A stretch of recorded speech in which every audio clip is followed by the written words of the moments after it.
I don't want to talk about, I need to talk about what's happened here. At Eto, tingnan nyo kung paano susolusyonan. Ha? Ano yung tanong patungkol sa flood control project nila? Tingnan nyo ang sagot ng presidente nyo. kita naman ninyo kung gaano kalaki ang naging sira sa infrastructure. At yun ang tinitignan namin, in-inspection namin. Tapos yung kabuhayan. At marami talagang ang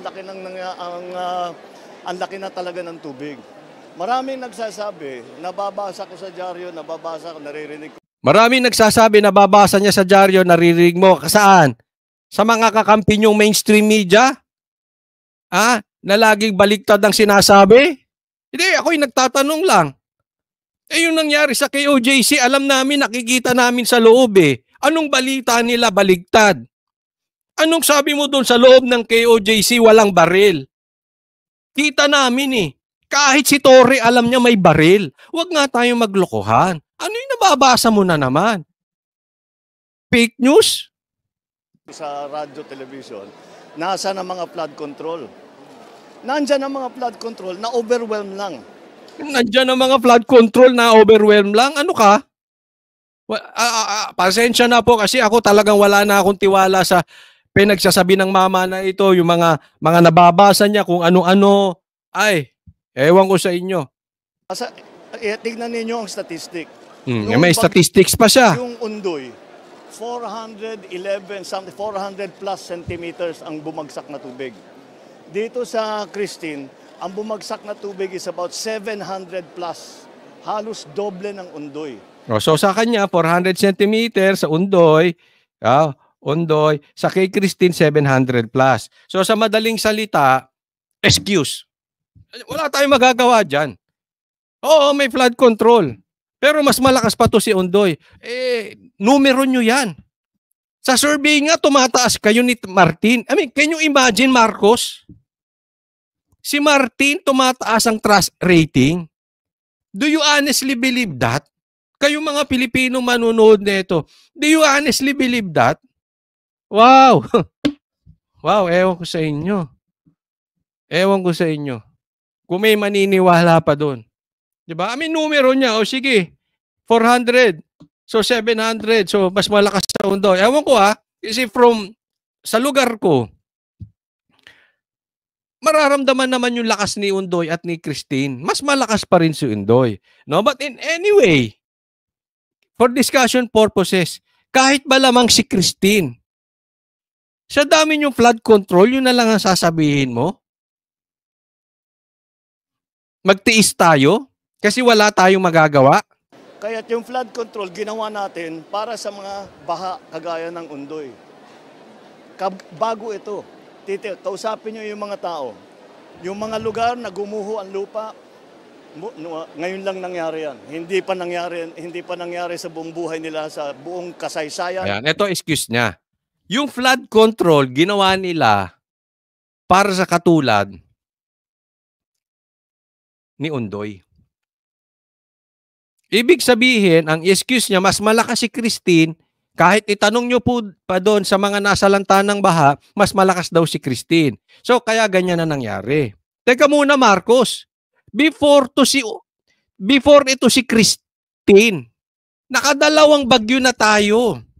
After ng SONA mo na pinagmalaki mo pa, na pinalakpakan pa ng mga kampon mo, anong nangyari?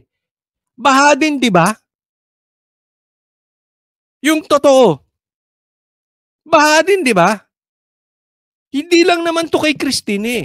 Okay, again, tanggapin natin. Halimbawa, kahit di ako naniniwala, for discussion purposes, mas malakas si Christine. Nakakailang bagyo na tayo, laging baha. After ng SONA mo. O ngayon, may susunod ulit na bagyo. Don't tell me, yung susunod na bagyo, mas malakas pa rin si Undoy?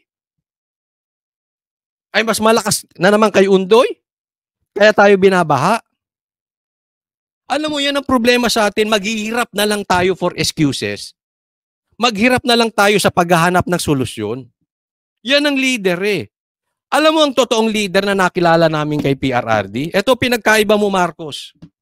You blame others. You blame the storm. You blame others.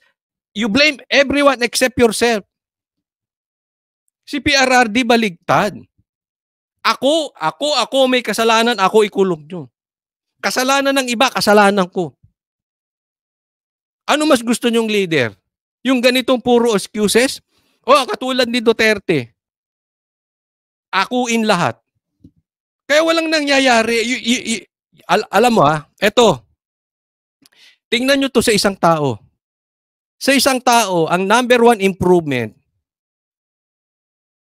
is to accept reality. Yung pagkakamali, i-accept, and then solusyonan paano makakabawi. Never yung maghanap ng excuses, i-blame yung iba. Why? Yung attitude ni Marcos na ganito, yung lahat ng magkakaroon ng bagyo sa Pilipinas, babahain tayo. Why? Walang acceptance eh. Puro blame. Magtiis tayo mga Pilipino. Lahat ng bagyo natin, may baha. Ng mga lugar na yon na gumuho ang lupa dahil napakalaki ng tubig. Tapos yung mga nabaha, ganun din. Bumabaha siguro dati, pero hindi ganito kalaki. Nagbago talaga ang panahon. Kaya yung climate change na aming pinag-uusapan ay talagang naging nakikita na natin. Hindi na kailangan. Nagbago talaga ang panahon. Yung climate change. So wala na tayong gagawin, Marcos. Tiisin na lang. Tiisin natin. Tuwing may bagyo, humanda tayo na bahain yung ating bahay. Na bumaha ng putik dyan sa Bicol. Dahil ang sinasabi nila may quarry. Tiningnan mo ba yung issue na yon? Illegal quarry na yan? Yan ang sinasabi sa salita mo parang magtiis na lang kayo. Wala tayo, nagbabago panahon, wala tayong magagawa dyan. Para saan pa naging presidente ka, Marcos? Pambihira naman, no? Naglolokohan ata tayo dito eh. Sus. Ipaliwanag dahil unfortunately, nararamdaman na talaga natin na sarili natin. Hindi na natin kailangan basahin pa yung mga report o study ng mga scientifico. Alam na natin kung gaano kabigat ang magiging epekto ng climate change. Kaya hindi bale basta tulong lang tayo ng tulong. Yan. Actually, yan ang problema nyo, Marcos. Di bale, tulong na lang tayo ng tulong. Yan ang style nyo eh. Hayaan nyo mahirap yung mga tao para may ayuda. Ganyan ang ginagawa ng pinsan mo si Martin eh. Walang masama sa pagtulong. Dapat talaga tumulong. Pero hindi pwede yung, wala tayong magagawa, basta tulong lang tayo ng, hindi pwedeng ganon. Sabi ko nga, prevention is better than cure. Dapat hindi nagbabaha. Dapat handa ka na, may flood control kayo, di ba? So bago magbagyo, naghahanda na kayo, Marcos. Hindi yung tulong na ayuda. Anong gusto mo ibigay sa aming mga Pilipino limos? Hindi namin kailangan ng limos. Ang kailangan namin, yung leadership mo, yung political will mo na solusyonan ang problema ng mga Pilipino. Hindi yung ayuda ninyo. Hindi kami nanghihingi ng limos. Marcos naman, maghanda na kayo. O ngayon, walang bagyo, maghanda kayo. Oo, sige. Wala akong problem. But also they have to realize there are two sides to this. Sinasabi yung flood control, talagang nang-overwhelm ang flood control natin. May flood control tayo. Yan, bubusisiin. Di ba? Pupusta ako, Marcos, hindi bubusisiin niya ng kamera. Hindi bubusisiin ng kamera yan. Kaya nga sabi ko dito, fairness lang. Diba? Anong pinaggagawa ng kampo ni Martin? Puro investigasyon patungkol sa Duterte. Anong problema natin ngayon? Ngayon, the immediate need, the immediate problem. Kasi bukas, pag bumagyo na naman, may mga ngamatay na naman. At sasabihin mo, wala tayong magagawa dyan. Yan ang dapat pinaghahandaan. Yan ang dapat binubusisi ng Kamara. Saan napupunta yung flood control project na pondo? Bakit ganito nangyayari? Kasi mangangamatay eh. Yan ang immediate. Yan ang emergency. Kayong Kamara ko, ano-ano pinag-aatupag ninyo eh. Kampi-kampi kayo dyan. Sige, pagtanggol nyo pa mga adik. Yung mga adik na nangre-rape. Yung mga adik na pumapatay ng magulang. Mga nangre-rape ng mga anak na minor de edad. Mga adik na nagnanakaw ng kabuhayang pinaghirapan ng mga tao. Ano kayo? Hindi kaya. Hindi talaga kaya dahil sa buong kasaysayan ng Pilipinas, wala pang ganito. Ngayon lang natin haharapin. Wala pang ganito talaga, Marcos, na nangyari sa bansang Pilipinas. Wala. Yang nangyayari sa'yo? Wala pa kaming naging presidenteng nangyayari na ganyang katulad mo. Ganyang kahina. Kaya dapat maunawaan talaga ng tao, hindi lamang yung budget, kung ano yung science. What's the science? Follow the science. See what's happening. Lumabas sa bibig niya eh. Hindi lang yung budget. You follow the science. So, ibig sabihin, kukuha kayo ng budget, may budget kayo sa flood control, pero pagka hindi kaya, okay lang, hayaan mo na yung budget. Kasi hindi talaga natin kaya. So, kung hindi nyo kaya, wag na kayong budgetan yung flood na yan. Kasi alam mo, sisirain ka. Dalawa sisira sa bansang ito. Nasisingiling ka ng nature. Ano? Adik at baha. Kasi pag adik, hiningi ng taong bayan na ikaw ay magpa-drug test at hindi kayo nagpa-drug test, huli kayo dyan. Ganon din ang baha, hindi mo kayang itago yan. Hindi kayang itago ng gobyerno yan. Yan ang dalawang wag nyong aatiming magsinungaling. Dahil malalantad sa publiko yan. Mismo ang ulan ang maglalantad ng korupsyon dyan. Kung di manong merong mangyang korupsyon. Pero hindi mo masisisi ang taong bayan may korupsyon eh.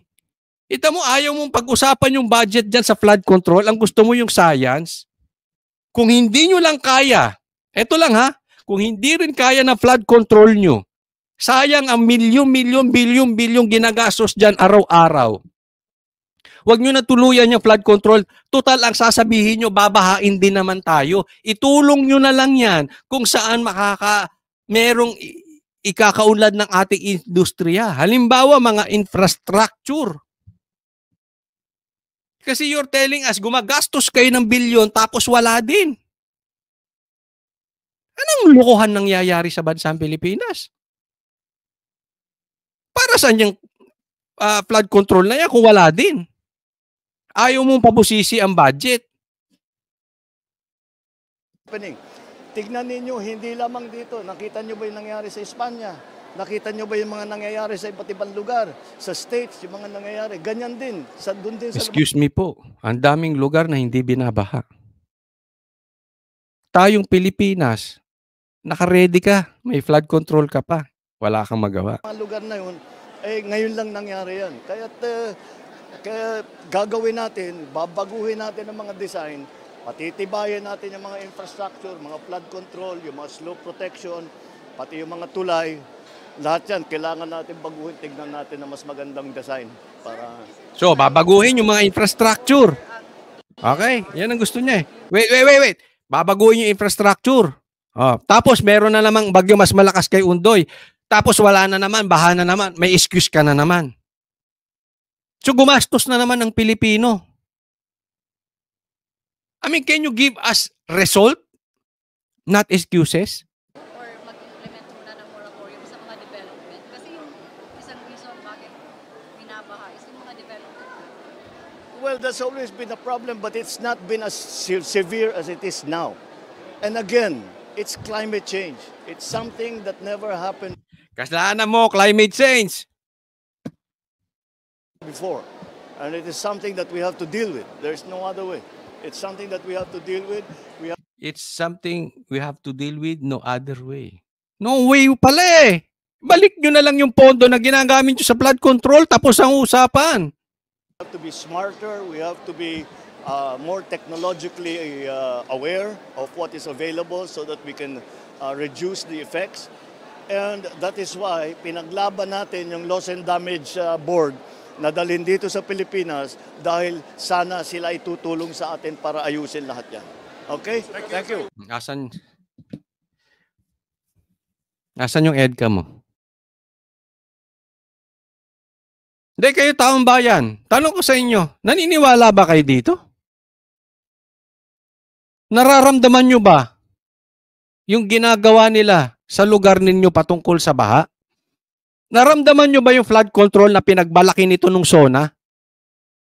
Na nakailang bagyo na puro baha? Ginamit pang excuse si Christine? Eh before that, may problema na. Nakadalawang bagyo na bago si Christine, baha ng baha. Ewan ko sa inyo. Pero ako hindi ako papabudol sa ganito. Kaya nga hindi kami nabudol kahit sinabi ni BP Sara, iboto nun eh. Ito, hindi kami naniwala. Kay PRR, di kami naniwala. Ewan ko hindi po tayo naninisi dun sa mga nabudol. Pero ako po ay ginigising ko lang kayo. Kayo ba ay maniniwala pa sa taong ito? Nagtatanong lang.